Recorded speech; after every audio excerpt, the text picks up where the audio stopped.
ओम शांति 20/2/2025 प्रातः मुरली। ओम शांति बाप दादा मधुबन। ओम शांति मीठे बाप दादा, मीठे बच्चे। हाँ जी मीठे बाबा, अब विकारों का दान दो तो ग्रहण उतर जाए और यह तमो प्रधान दुनिया सतो प्रधान बने। तो अब हमें विकारों का दान देना है। आज बाबा फिर दान मांग रहे हैं, तो देना है काम क्रोध मोह लोभ अहंकार। दे देना मन ही मन बाबा को। प्रश्न, तुम बच्चों को किस बात से कभी भी तंग नहीं होना चाहिए? उत्तर, तुम्हें अपनी लाइफ से कभी भी तंग नहीं होना चाहिए, क्योंकि यह हीरे जैसा जन्म गाया हुआ है। इनकी संभाल भी करनी है। तंदुरुस्त होंगे तो नॉलेज सुनते रहेंगे।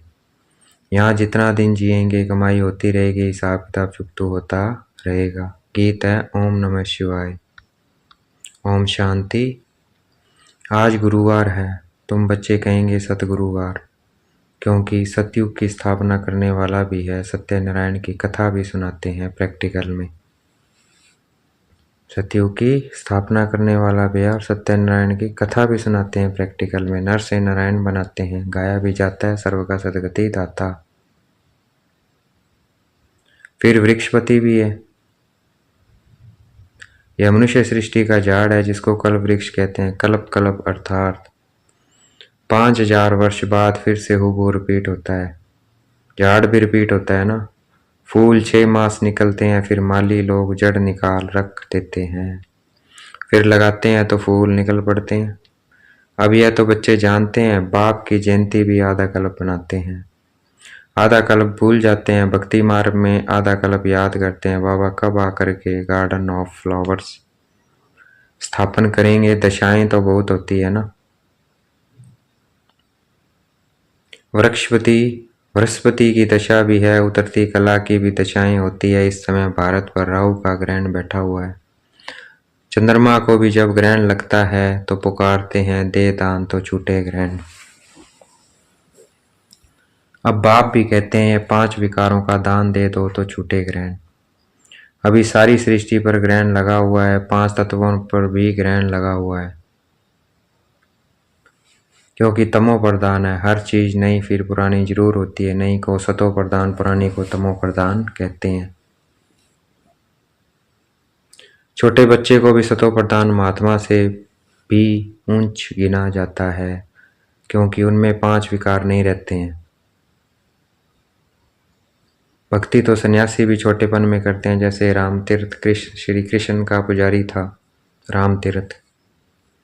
फिर जब संन्यास लिया तो पूजा खलास। सृष्टि पर पवित्रता भी चाहिए ना। भारत पहले सबसे पवित्र था। फिर जब देवताएं वाम मार्ग में जाते हैं तो फिर अर्थक्वेक आदि में सब स्वर्ग की सामग्री, सोने के महल आदि खलास हो जाते हैं। फिर नए सिरे बनने शुरू होता है। डिस्ट्रक्शन जरूर होता है, उपद्रव होते हैं। जब रावण राज्य शुरू होता है, इस समय सब पतित हैं। सतयुग में देवताएं राज्य करते हैं। असुरों और देवताओं की युद्ध दिखाई है, परंतु देवताएं तो होते ही सतयुग में हैं। वहां लड़ाई हो कैसे सकती है? संगम पर तो देवताएं होते नहीं है। तुम्हारा नाम ही है पांडव। पांडवों कौरवों की भी लड़ाई होती नहीं है। यह सब ककोड़े कितना बड़ा झाड़ है, कितने अथाह पत्ते हैं, उनका हिसाब थोड़ी कोई निकाल सकते हैं। संगम पर तो देवताएं होते नहीं है। बाप बैठ आत्माओं को समझाते हैं। आत्मा ही सुनकर कान दिलाती है, हम आत्मा हैं, बाबा हमको पढ़ाते हैं। यह पक्का करना है। बाप हमें पति से पावन बनाते हैं। आत्मा में ही अच्छे व बुरे संस्कार होते हैं ना। आत्मा ऑर्गन्स द्वारा कहती है, हमको बाबा पढ़ाते हैं। बाप कहते हैं हमको भी ऑर्गन्स चाहिए जिससे समझाऊं। आत्मा को खुशी होती है, बाबा हर 5000 वर्ष बाद आते हैं हमको सुनाने। तुम तो सामने बैठे हो ना, मधुबन की ही महिमा है। आत्माओं का बाप तो वह है ना, सब उनको बुलाते हैं। तुमको यहाँ समुख बैठने में मजा आता है, परंतु यहाँ सब तो रह नहीं सकते। अपनी कारोबार सर्विस आदि को भी देखना है। आत्माएं सागर के पास आती है, धारण कर फिर जाए, औरों को सुनाना है, नहीं तो औरों का कल्याण कैसे करेंगे? योगी और ज्ञानी तू आत्मा को शौक रहता है हम जाकर औरों को भी समझाएं। अब शिव जयंती बनाई जाती है ना, भगवान वाच है, भगवान वाच श्री कृष्ण के लिए नहीं कह सकते हैं, वह तो है दैवी गुण वाला मनुष्य है। टिटिज्म कहा जाता है। अब बच्चे यह तो समझ गए हैं कि अभी देवी देवता धर्म नहीं है, स्थापना हो रही है। तुम ऐसे नहीं कहेंगे कि हम अभी देवी देवता धर्म के हैं, नहीं, अभी तुम ब्राह्मण धर्म के हो, देवी देवता धर्म के बन रहे हो। देवताओं का परछाया इस पति सृष्टि पर नहीं पड़ सकता है, इसमें देवताएं आ न सके। तुम्हारे लिए नई दुनिया चाहिए। लक्ष्मी की भी पूजा करते हैं तो घर की कितनी सफाई कर देते हैं। अभी सृष्टि की भी कितनी सफाई होनी है, सारी पुरानी दुनिया ही खत्म हो जानी है। लक्ष्मी से मनुष्य धन ही मांगते हैं। लक्ष्मी बड़ी या जगत अम्बा बड़ी? अम्बा के मंदिर भी बहुत हैं, मनुष्यों को कुछ भी पता नहीं है। तुम समझते हो लक्ष्मी तो स्वर्ग की मालिक है और जगत अम्बा जिसको सरस्वती कहते हैं वही जगत अम्बा, फिर यह लक्ष्मी बनती है। तुम्हारा पद ऊंच है, देवताओं का पद कम है। ऊंचते ऊंच तो ब्राह्मण चोटी है ना, तुम हो सबसे ऊंच, तुम्हारी महिमा है। सरस्वती जगत अम्बा, उनसे क्या मिलता है? सृष्टि की बादशाही, वहां तुम धनवान बनते हो, विश्व का राज्य मिलता है, फिर गरीब बनते हो, भक्ति मार्ग शुरू होता है, फिर लक्ष्मी को याद करते हैं। हर वर्ष लक्ष्मी की पूजा होती है। लक्ष्मी को हर वर्ष बुलाते हैं, जगदम्बा को कोई हर वर्ष नहीं बुलाते हैं। जगदम्बा की तो सदैव पूजा होती है, जब चाहे तब अम्बा के मंदिर में जाए। यहाँ भी जब चाहो जगदम्बा से मिल सकते हो।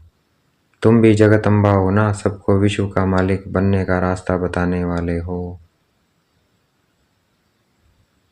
तुम भी जगदम्बा हो ना, सबको विश्व का मालिक बनने का रास्ता बताने वाले हो। जगदम्बा के पास सब कुछ जाकर मांगते हैं, लक्ष्मी से सिर्फ धन मांगते हैं। उनके आगे तो सब कामनाएं रखेंगे, तो सबसे ऊंच मर्तबा तुम्हारा भी है। जबकि बाप के आकर बच्चे बने हो, बाप वर्षा देते हैं। अभी तुम हो ईश्वरीय संप्रदाय, फिर होंगे दैवी संप्रदाय। इस समय सब मनोकामनाएं भविष्य के लिए पूरी होती है। कामना तो मनुष्य को रहती है ना। तुम्हारी सब कामनाएं पूरी होती है। यह तो है आसुरी दुनिया। बच्चे देखो कितने पैदा करते हैं। तुम बच्चों को तो साक्षात्कार कराया जाता है। सतयुग में कैसे श्री कृष्ण का जन्म होता है, वहां तो सब कायदेशीर होता है, दुख का नाम नहीं रहता है। उनको कहा ही जाता है सुखधाम। तुमने अनेक बार सुख में पास किया है, अनेक बार हार खाई है और जीत भी पाई है। अभी स्मृति आई है कि हमको बाबा पढ़ाते हैं, स्कूल में नॉलेज पढ़ते हैं, साथ साथ मैनर्स भी सीखते हैं ना।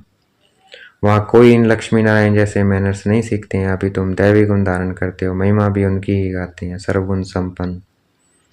तो अभी तुमको ऐसा बनना है। तुम बच्चों को अपनी इस लाइफ से कभी तंग नहीं होना चाहिए, क्योंकि यह हीरे जैसा जन्म गाया हुआ है, इनकी संभाल भी करनी होती है।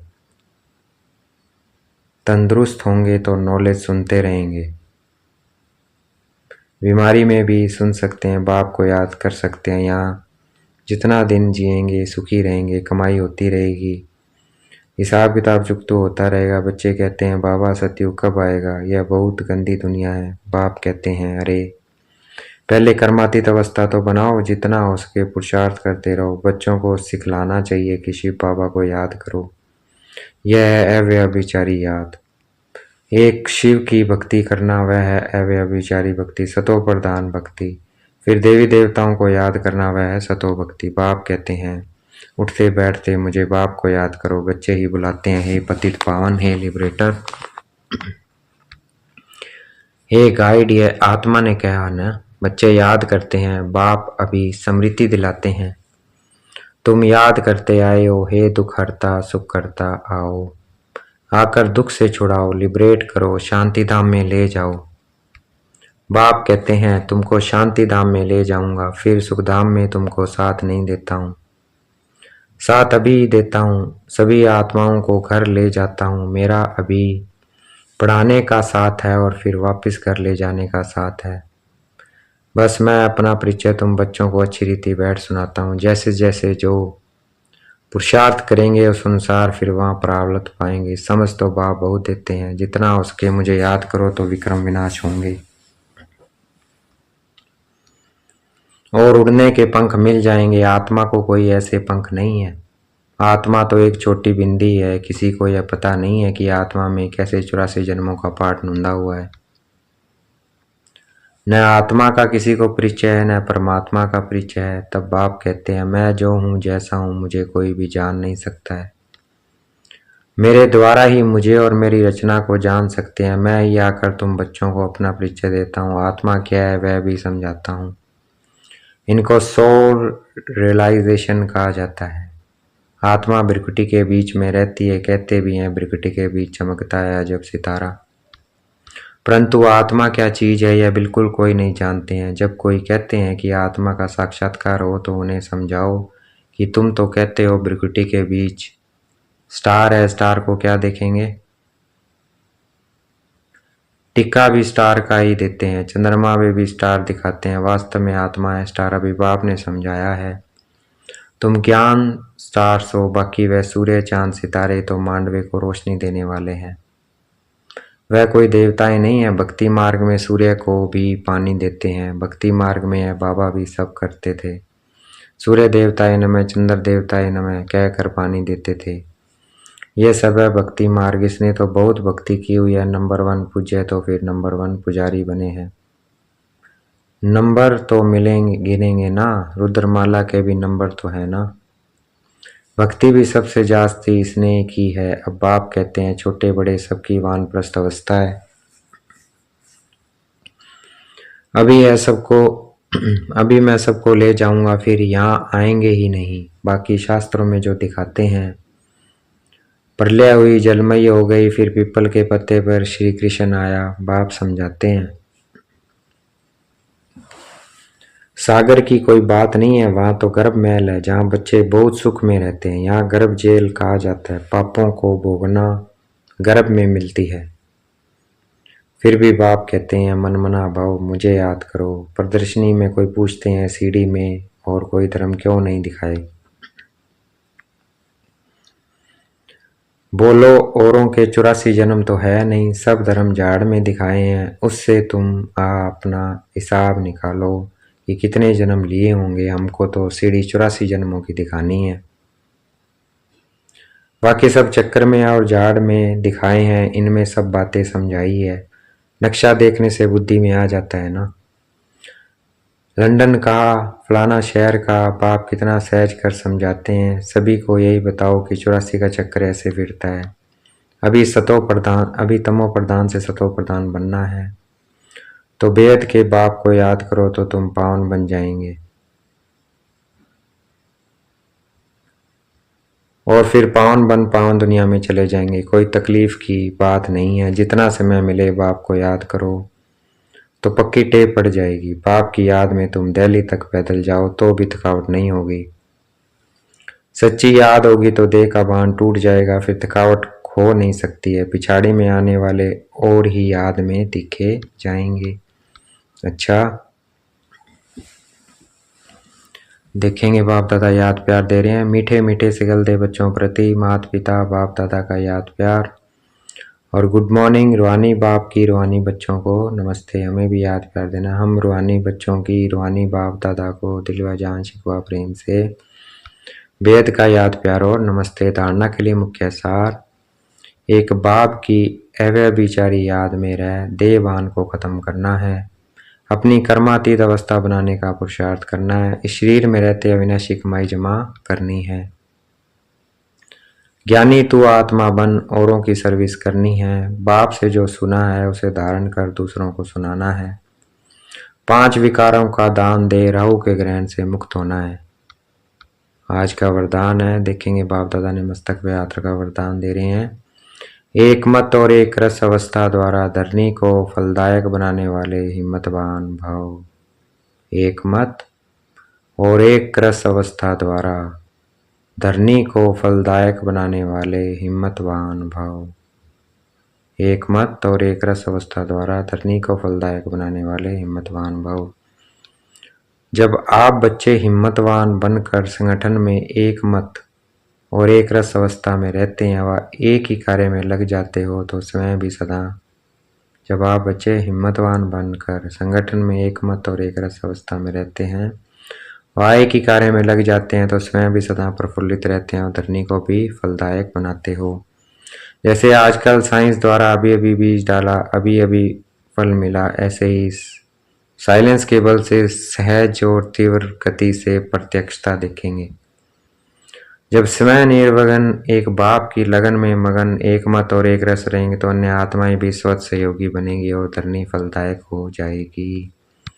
आज का स्लोगन, जो अभिमान को शान समझ लेते हैं वे निर्माण नहीं रह सकते। जो अभिमान को शान समझ लेते हैं वे निर्माण नहीं रह सकते।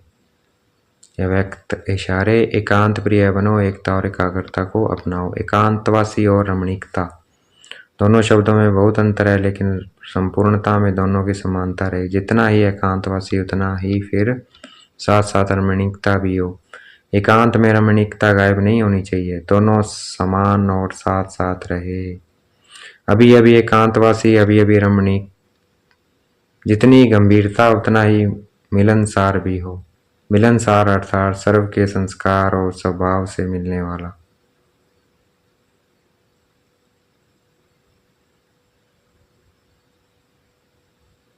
जितनी गंभीरता उतना ही मिलनसार भी हो। मिलनसार अर्थात सर्व के संस्कार और स्वभाव से मिलने वाला। अच्छा, ओम शांति। शुक्रिया मीठे बाबा, शुक्रिया।